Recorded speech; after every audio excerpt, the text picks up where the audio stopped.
Hello everyone, my name is Ethan.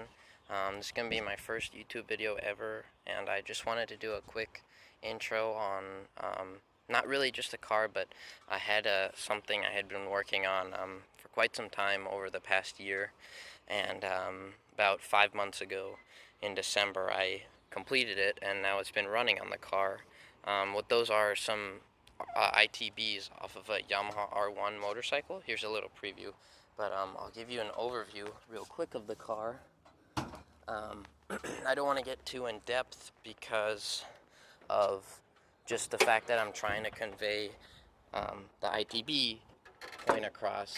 But if you guys have any questions, I will answer some comments, or I can make another video on some other parts you may be interested in. So long story short, I've owned the car for 3 years. It's my first car. Got it since high school. Started my journey in it pretty much into cars ever since I got it. And ITBs were always a dream of mine. As you may have seen, ITB kits are not something very cheap and accessible in the Miata world. Custom kits range from anywhere from minimum of like $1,500 to $3,000 even. And sometimes you still need some miscellaneous components and parts. So it's a very expensive endeavor to go down. So pretty much when I had seen this, I had thought it was going to be impossible getting these. But, I guess some time passed, and as I grew more familiar with the car and with some real world manufacturing systems, I thought of some other ways to maybe achieve this goal. And so right now it's actually running some. I'll give more detail when I do them specifically. This is just to show you, how it looks on the car. So right now we have the actual ITBs themselves. And so the special thing about this one, the unique thing, is I had to make an adapting manifold, which you could barely see. I have one to the side that I'll show you in a second. But I had to make an adapting manifold from the Yamaha R1 port size to a Miata. So it had to make the spacing accommodations and the port sizes. It had to make that adjustment, obviously to be able to bolt onto a Miata head. And so I designed one in SolidWorks, and I 3D printed it out of something called carbon fiber nylon. If you haven't heard of it before, it's pretty much the strongest and highest heat resistant material you can get for 3D printers. Operational temperatures range from anywhere from mid 200s to maybe upper 300s is what a safe operating temperature is. And as far as strength goes, it is one of the strongest materials out there, and a nice benefit is it has some flexibility to it, so it doesn't shatter. It's more so like a give before it breaks. So just some various things, and had to print some some runners, or no, sorry, those are runners, some velocity stacks onto it. And then I had bought this filter from ITG, and so I had actually made some stacks under it, and it sits on a base plate. And so if I can get it off here.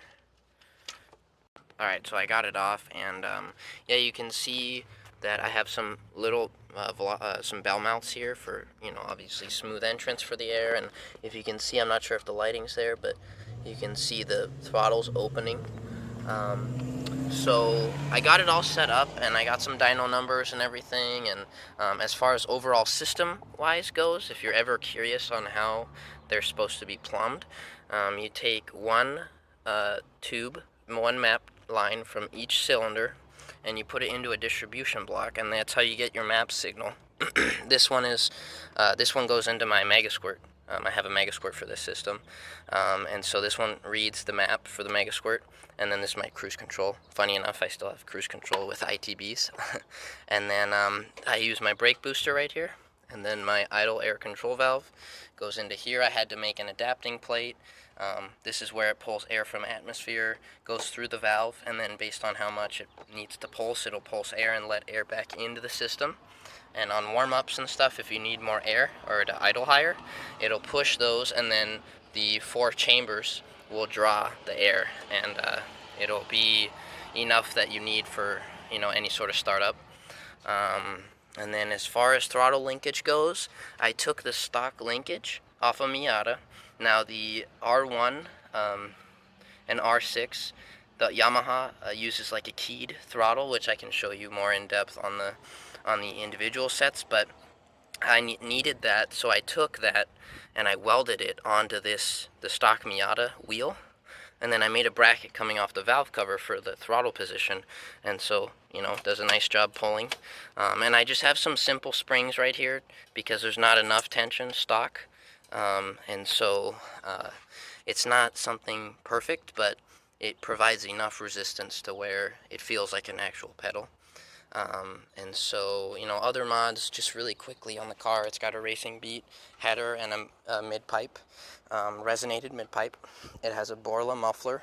I have a little Flying Miata master cylinder brace, an aftermarket radiator for cooler, cooler temps.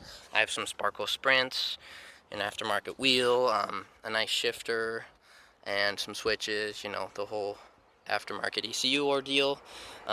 Another really interesting thing, I can do a video on it if you guys are interested, is I have a Banks iDash module. It's basically like a gauge that you could buy for your car, but instead of buying a single water temp gauge or a single oil pressure gauge, you can buy one gauge, and you can have Megasquirt output all of the readings, and you can look at every single reading that Megasquirt looks at, and so you can essentially have one gauge to read all the parameters that Megasquirt can output via CAN. So that is super helpful, because you do not have to buy multiple gauges, which is really nice, so it doesn't clutter things up. I also have the LRB speed door panels. Pretty nice touch. I bought these really early on. These were one of my first mods for the car, and I like them. They're just simple and race car like. So yeah, lots of different little stuff done to the car.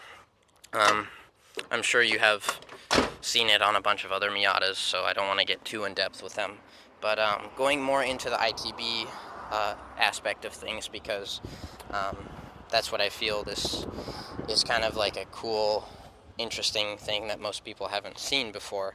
I can show you guys more up close and personal with some extra sets I had made and stuff. So originally I had an idea, so I like I said, I designed this manifold in SolidWorks, and it's printed out of 3 carbon fiber nylon, so it's like a very solid material. Up close you can see strands and stuff like it was printed.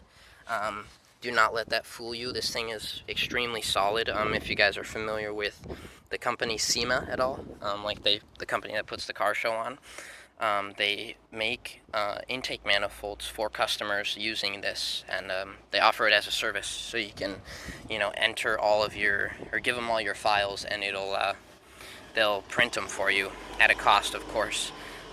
But luckily I had some friends that are very familiar with 3D printing, and so I had learned about this material, and I had seen the benefits that it could provide, and it helped me achieve this. So the first rendition of the kit was actually from an R6 ITB set. So the R6 ITB set came with individual throttle bodies, of course, and they have 42 millimeter inside diameters, I believe, and so these are actually not bad as far as diameter wise for a Miata, but I ran into issues with the back here. They morph into the ports here, into an R6 port, and if you look at that port versus a Miata port, it is significantly different. I did some calculations, and surface area wise, it was about 25% smaller. And so when I first set it up for the first month or so, I was experiencing like a loss in top end power, definitely.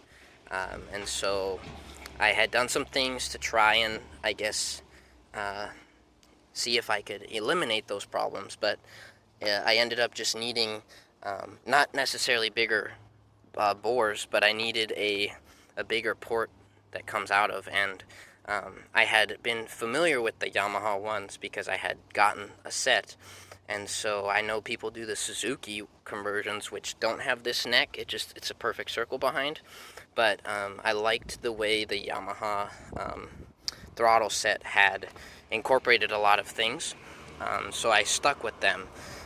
Interestingly enough, they are drive-by-wire, so they do come with a motor here and a bunch of sensors and stuff. So you have to take it apart, and I take the motor out. I mean, you don't technically have to, but it provides more drag onto the system. And so you take the motor out, I take the sensors out on both sides here. There's a throttle linkage here, and I just took those out, and because I didn't need them, I was just doing mechanical throttle body, simple stuff here.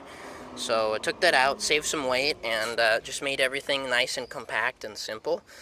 These are injector holes that you saw on the car I plugged up. And I did an experiment where I had linked all these to see if maybe they could share an extra, half-inch hole of airflow if they needed to. And on this setup, it did benefit. It added about 10 wheel horsepower to the car because this was already a restricted setup. But on the larger R1s, which I'm going to get into in a second, they proved to be not necessary. And so, so this was my first attempt at it. It worked, but, it left some room to be desired. And so I quickly did some research, and, luckily Yamaha sells something called the R1. So they sell a bigger size kit for their, obviously their 1 liter bike. This was another prototype, so it's a little rough around the edges, some JB weld and stuff. But if you can see, these exit ports are significantly bigger than the R6 ones, and that's pretty crazy. So if you look at them kind of in comparison to a Miata port, you can see that the R1 is taller, but the Miata port is wider. So it kind of looks like it could balance out to around the same size. So I did check and did some surface area calculations, and they are literally maybe to the 1/10 of a square inch exact, and so that was pretty sweet. I made some adapters for it, and these were the injector holes I was talking about on the R6 port. Well, I just plugged them up with little 3D inserts, 3D printed inserts, and so then I put the Yamaha throttle position sensor on the car, and I just used the pigtail for it. I wired it into the Miata system, and on Megasquirt you can just calibrate your highs and lows, and so I calibrated it, and it reads a throttle position now. I can still use launch control, flat foot shifting, TPS, Excel enrichment, all that stuff in here. And so it was a good setup. I had this setup running for quite some time, but I didn't like the fact that it was not modular. These were JB welded in, and so if they broke or something, I would need to wait again, and they already had broken on me once. So I had to use some stronger JB weld, like the original stuff that takes a full 24 hours to cure. And so it was not something very repeatable. And I also put these velocity stacks or bell mouths over them on that other base plate, just like you saw on the car. And so it was something that worked, very well, but it was not something that maybe was easy to put together, or just it didn't look as nice, being JB welded. So that's why I went ahead and moved to those straight bolt-on pieces that you saw in the car. But yeah, it's a pretty tried and true setup from me so far. I've been running it on the car for 5 months, no issues. Um, the car definitely runs a lot, I guess, better because it does make some more power. I recently dynoed it, and it made 145 wheel horsepower with the ITBs, the exhaust, and that was about it. And tuned, of course. The engine is completely stock. It's a BP 5A, which is essentially a BP 4W. It does have a better intake cam, but all in all, it's still stock, and it may be good for maybe 5 more wheel horsepower or something. So I do plan on doing cams soon. The car, from the dynographs, you could definitely see the car was choking up at the high RPMs, and it's definitely not because these are the limit. It's just because the duration and the lift is just not enough for the cams to let the engine breathe. But yeah, other than that, I love the car. I had debated so long, what to do, NA or forced induction. It's kind of hard sometimes because NA is so expensive if you really want to get competitive with it. But I see it as a really good challenge. It's very hard to make an NA engine perform well, and sometimes as good as a boosted engine. Sometimes it's just not possible at the same time.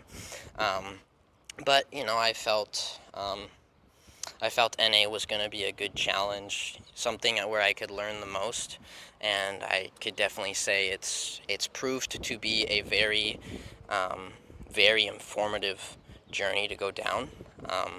If I had gone forced induction, I would have just slapped a turbo on and called it a day. But if I'm looking at all this stuff NA wise, I have to analyze why the car's maybe not making this much or doing this or doing that. So yeah, I got some other plans for it, but I'm incredibly happy with the car right now. These ITBs are just something that I really wanted to do, so I made something work, and I could not be happier. And if you guys are curious on price, I don't want to really, I guess, I don't want to say how much it costs because I have considered selling this as a kit, but I can tell you it was enough for me to be able to afford it. Like I said, kits were like $1,500 minimum, and so if I'm looking at selling it, I've been, targeting maybe $700 to $800 for a whole kit. You're not just looking at the throttles themselves. You're looking at the filter included. You're looking at the vacuum block included, lines and stuff. So if you do your own research on how much 3D printed, how much carbon fiber nylon material can be, like if you buy it by the spool, and how much those throttle bodies go for on eBay or some used part website, then you can kind of get an idea on how much I paid, which is pretty mind blowing. Just it's crazy, and it works and performs pretty much identical to how a kit would be. The only performance loss that I could see would be the fact that the two outers have to travel outward, and obviously if you're going straight and you have to turn, that could lead to some losses. But 145 wheel horsepower, that is pretty well in line with a fully bolt-on Miata.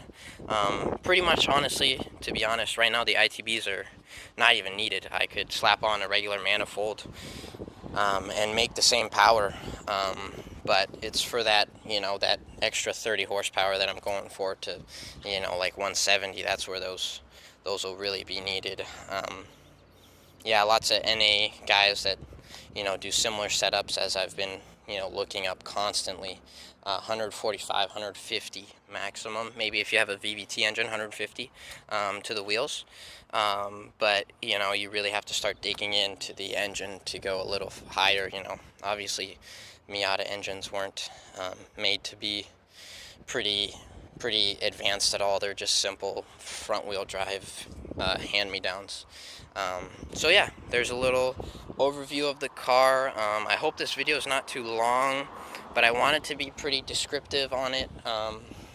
This is something that I was looking for when I was making my kits, and I know I would have appreciated the same level of depth had I came across this video. So yeah, if you're ever thinking about ITBs, there's a lot of options out there. There's options you could make yourself, and yeah, just it's all for the love of the car. There's a lot of things you can achieve if you put your mind to it. All right, thanks guys. Bye.